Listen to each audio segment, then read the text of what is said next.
I've been asked several times now, how do you wire a snowplow? And well, honestly, that answer depends. It depends on what type of snowplow you have. Each snowplow is probably going to be wired slightly differently. So honestly, if you have no wiring experience and you have no idea what you're doing, perhaps the best thing to do is to find a service center that deals with your specific make and brand of snowplow. That way they can do it properly and professionally. For me, as a disclaimer, I had my snowplow installed professionally. I'm not sure if Western still does this, but when you have a snowplow installed professionally, they offer a 2-year warranty on, I guess, the snowplow and the install.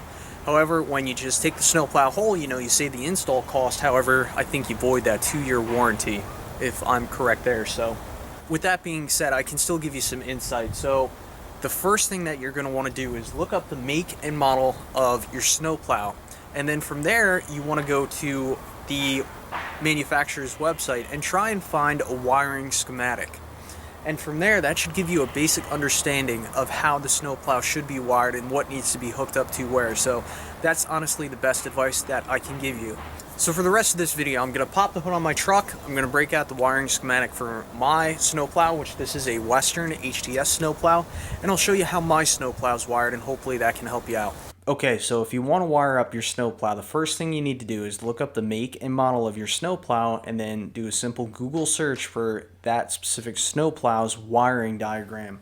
So all I did was went online, I looked up Western HTS wiring diagram, and this is what I came up with. And it should be pretty self-explanatory, but I'll do the best to explain it that I can. So for my snowplow, I have 2 plugs.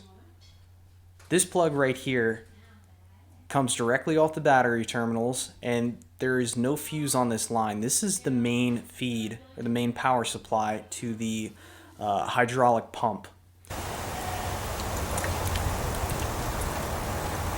So it's important that you keep the dust cap on there to protect that connection, and you just want to check these wires periodically just to make sure there's no damage to them, because again, there's no fuse on that line.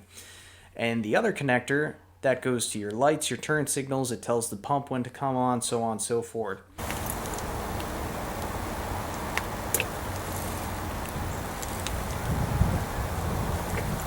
So this red lead, or the positive lead off the battery, eventually comes down here, goes to your snowplow controller, which that's your little up, down, left to right controller, which goes in your cab.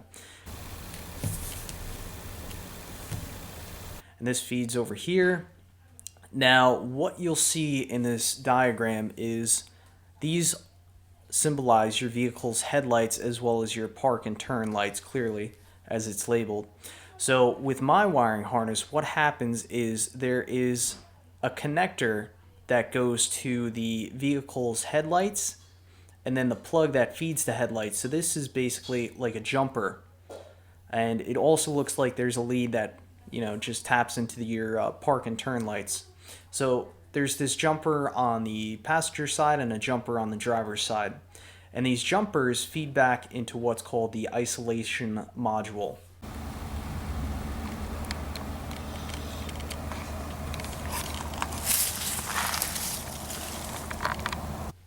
Now, what the isolation module does, from my understanding, is it detects when the snowplow is hooked up. When you hook up your snowplow, the isolation module should shut off the headlights on your vehicle, and it should turn on the headlights on your plow. I've noticed that my park lights on my truck do stay on, which that is completely normal, and that's how it should be. So that's that, and that's just really a basic understanding and a basic wiring diagram of how a snowplow should be wired or hooked up. This isn't the same for all snowplows. This is just how my Western HTS is hooked up.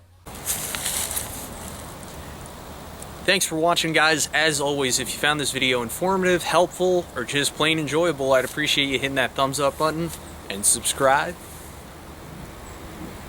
for more.